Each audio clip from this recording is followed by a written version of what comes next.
Aso guys, aso ng kapitbahay ko. Silang amo sa akin. Sila sila, ang mata ng aso. Dalawa sila yun guys. Gabi. Ito yun guys, aso guys. Aso ng kapitbahay ko yun. Yung amo sa akin. Ang bait nila sa akin. Aso ng kapitbahay ko guys. Bait lang sa akin.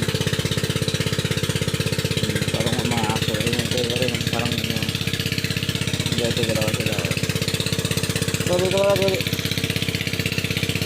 Sige. Ito aso ng kapitbahay ko guys.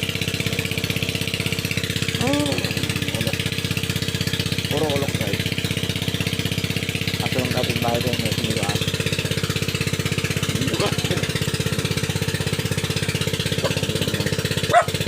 Amo guys.